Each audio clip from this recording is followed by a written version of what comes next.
Hello students, welcome back to Prepon.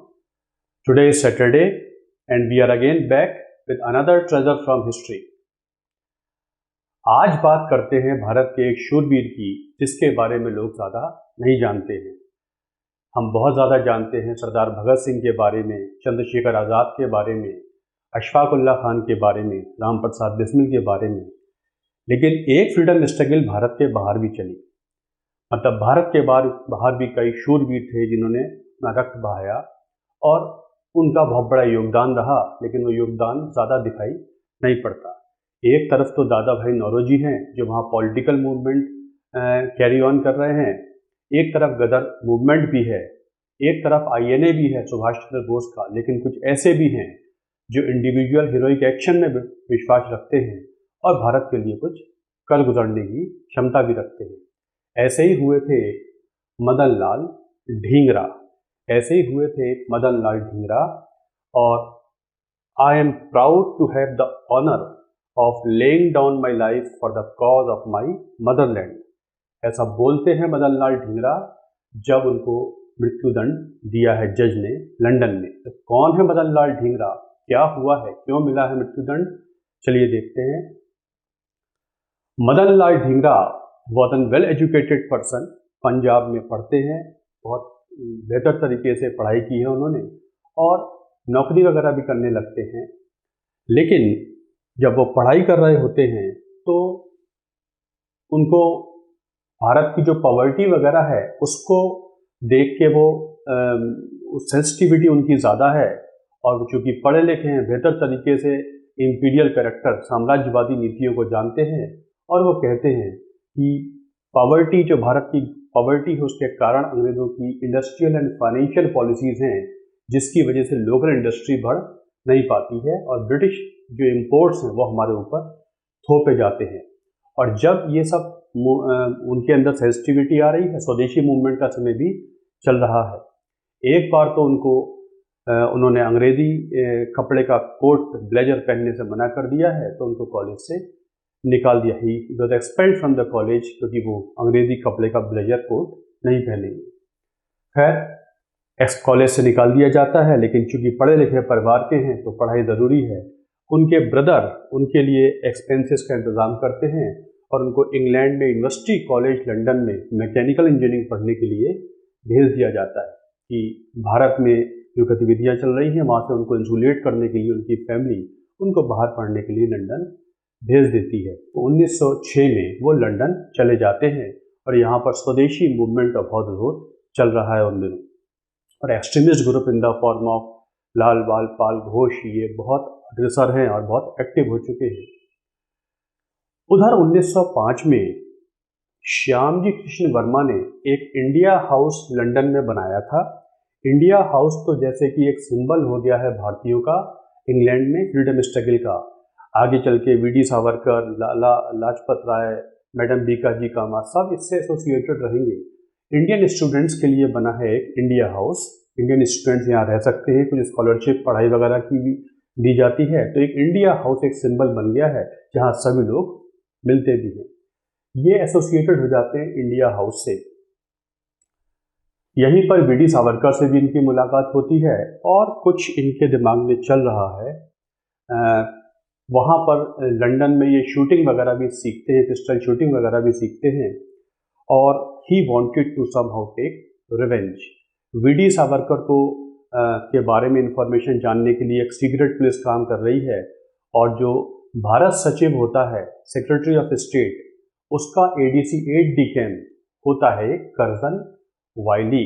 Curzon वाइली जो India में भी काम कर चुका है लंबे समय पर, वो इंग्लैंड में इस समय है, और जो सेक्रेटरी ऑफ स्टेट का इंडिया ऑफिस है उसमें वो ADC है, मतलब वो सेक्रेटरी ऑफ स्टेट के लिए एक इम्पॉर्टेंट ऑफिसर है। अब कर्जन वाइली VD सावरकर के बारे में बहुत छानबीन कर रहा है, so he wanted to do something, कुछ ना कुछ होना चाहिए। 1909 में एक गैदरिंग हो रही है लंदन के एक इंपीरियल इंस्टीट्यूट में, नेशनल इंडियन एसोसिएशन की एक मीटिंग है, उसमें कर्जन वाइली आया है।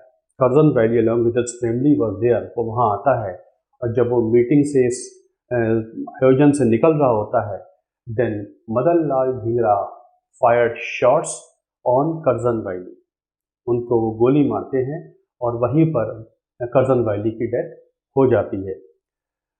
Obviously he tried to commit suicide also after that, लेकिन ऑब्वियसली पुलिस उन्हें अप्रीहेंड कर लेती है, पकड़ लेती है। मतलब कर्जन वैली को तो उन्होंने मार दिया। कर्जन वैली वाइसरॉय कर्जन नहीं है, he was an officer of Indian army posted in India earlier. England में आ गया है और सेक्रेटरी ऑफ स्टेट के इंडिया ऑफिस में काम करता है, बड़ा ऑफिसर है। उनको मुकदमा चलाया जाता है, उनके ऊपर मुकदमा होता है, तो जज के सामने वो खड़े हैं। तो जज ओबियसली कहा जाता है अपने बारे में डिफेंस पेश करना है। वो कहते हैं I don't want to say anything in my defence, कुछ नहीं कहना अपने डिफेंस में मुझे।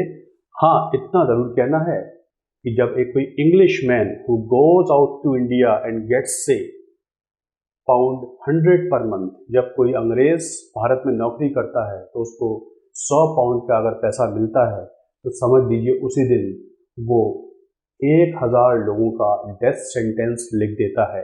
एक अंग्रेज जब उसे £100 की सैलरी मिलती है उसी दिन वो 1000 भारतीयों का डेथ सेंटेंस लिख देता है, क्योंकि इतने पैसे में 100 भारतीय आसानी से रह सकते हैं, जबकि ये अंग्रेज इस पैसे पे सिर्फ फ्रिवलिटीज़ और लग्जरीज पे खर्च करता है।